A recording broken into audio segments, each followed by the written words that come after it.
So, the next speaker is it's actually two speakers, Nicolas Picat Saridaki and Lucy Xu, and they will be talking about tracing and scaling the value of native pollination for a more feasible future.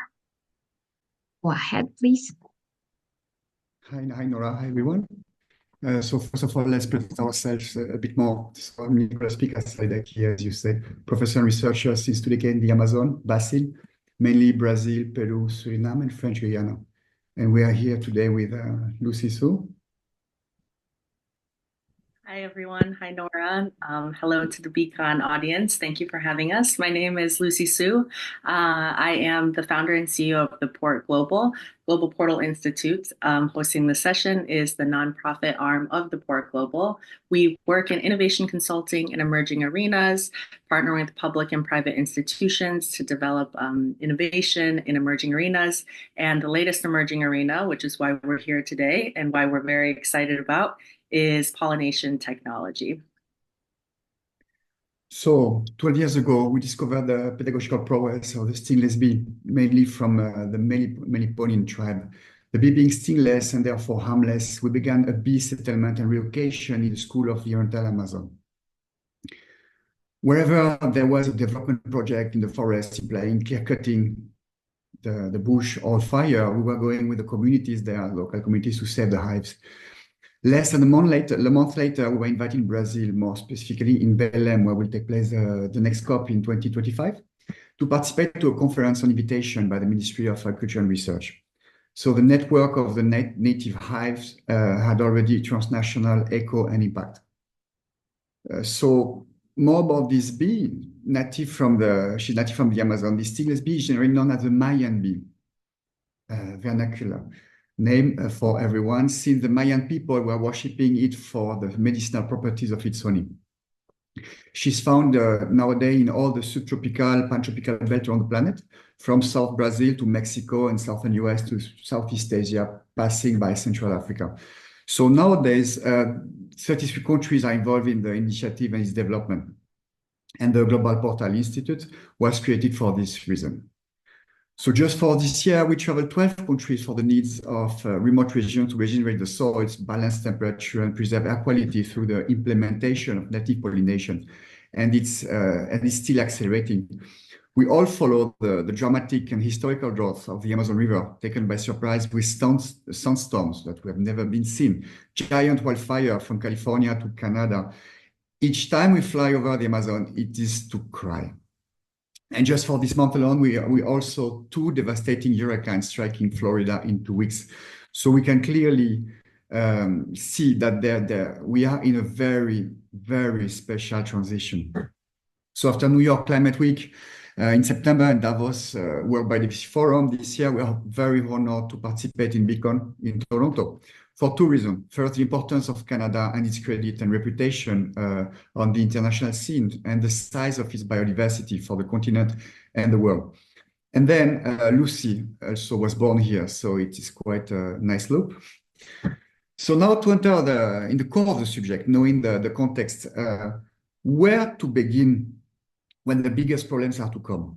So we all know about the extinction threat of the bees between other vital pollinators. We know the problematic with pesticides and climate directly and entirely related to the issue. And what do we have to face that problematic that concerns all of us? What can we do? We know that the pollination market worldwide is $1 trillion just for the agricultural crop. And we also know that with the nest work being settled between the countries, it only takes 100 hives to reach 1 million pollinators, depending on the stingless bee species and the health of the hives, of course. So what else can we do? There is a big problematic of border interests in this multipolar world we are living in. We have seen that no country can take the lead on this world issue. It's a bit cliche, but we need to join forces. There is only one key element and human infrastructure we have seen that can connect all the vision we have crossed, whatever the situation, the wealth of the regime, of the state, is whatever the size of the community of the megapolis. Schools. there will always be just even if it's just a parent under a tree, there's no table and chairs, there will always be a place for education in the communities. We therefore implement the environmental education in practice within the school of all regions and the settlement of stingless beehives that can provide alternative income by the selling of their byproduct for the one needing the most, of course. So we are now implementing the relocation of beehives within the penitentiary system to offer sustainable reinsertion for the people that want to participate to the well-being inside and outside penitentiaries. So I saw that one of your key speakers here in Toronto, Chelsea Cook, has also developed beekeeping program that she teaches in prison and addiction recovery facilities. For the stingless bee product, it's important to also mention that Chanel is already buying all the production of an alliance of farmers of our network in Costa Rica to showcase the star product of the 3 last years, the facelifting, only with one acid. So what can we do now? The Institute is creating a platform to encode this biodiversity, both of interest, of needs, of achievements, of failures, of initiatives achieved worldwide, or needing to be done. We know that some people have ideas but no time, other energy but no resource, etc. It's rarely combining all of it at the same time and place, but that doesn't stop the greater desire to commit on a meaningful change. If we can code the biodiversity and the diversity in general, people will be able to participate on the most urgent matters. But there's still a problem. How do we measure the impact? And here we arrive. So when everything has been destroyed by an extreme weather event, what does remain? After hurricane and everything, native plants, native pollinators, and of course the bee, the only element that we can interact with and which activity can regenerate everything combined. Climate balance through photosynthesis, air and water quality through the regeneration of the soil, and therefore food security for our species, for the entire humankind, between other extraordinary commitments. So we are not creating queen banks, measuring all of this.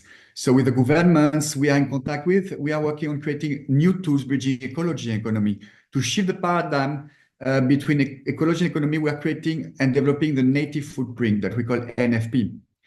Why are we centered on the native and the footprint? Because once everything is destroyed, as we said, what's remaining after the hurricane, giant fire, and just floods, it is not only about native plants or native animals, but also native knowledge that can vanish once and for all as millenary pharmaceutical properties of those oral cultures, for example, that we don't know. As an example, we can mention that a new type of sugar has been identified recently in the stingless bee honey, the trehalulose, that you may have heard of, that, and because the diabetic people can now consume it. Ayurveda books mentioned it 5,000 years ago, and the Mayan people knew it. So there are giant possibilities to use this knowledge. Lucy, you can follow.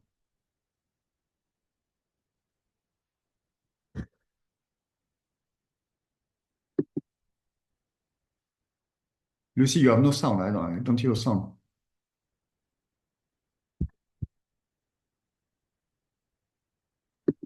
Sorry about that. Okay. Yes. So as Nicolas mentioned, there are huge possibilities to use this knowledge that is bridging both the ancient and the modern through innovation and pollination technology, both bridging the most remote communities with the highest level of state and the most contemporary science. We must first, however, ensure its safeguarding and its sharing. And we do this through 3 main areas. First, the implementation of polytech, short for pollination technology, the technology of pollination that is now rising through the growing interest in discoveries around the nest working. So all the derivatives, all the applications, implementations that are surrounding the discoveries from the nest work. Second, to monitor the new financial tools that we mentioned, such as FP, native footprint, that are being developed with governments by the Institute to influence further the policymakers and lead financing in the conservation of the bees. And last but not least, further on, a mobile laboratory that is now in the works and will be able to transnationally reach those most remote regions of the planet, such as the Amazon River, the Congo River, and the Mekong. So to finish, thank you, Lucy. To finish, the world has never known so many walls, fences, barriers, physical, legal, administrative. Most of them intended to protect ourselves. From what exactly? From whom? Through pollinators, now we can create other types of bridging. Now we are seeing new types of corridor bridging ecology and economy that we call the new Silk Road corridor, because the bees are part of silk on their legs, as we know, and they can bridge the east and the west. From those new silk corridor models arise a great green wall of pollinators that can reduce, for example, giant fire by regulating microclimates, offer great alternative incomes for the communities, as we said, living there, inducing, regenerating the environment rather than exhausting it. So we can help to redefine our policies with the proper research for our states to become creators of wealth through a renewed perspective on native pollinators, focusing on profitability rather than simple profit, which represent quite the opposite of austerity and misery or miserabilism, and can ensure a more feasible future from now on. So with these 3 points that Lucy exposed, we can know now what is accomplished and what needs to be done. Thank you to everyone. If you have any question in the audience, you can reach us at Global Portal. We will be happy to show you what's being done about it.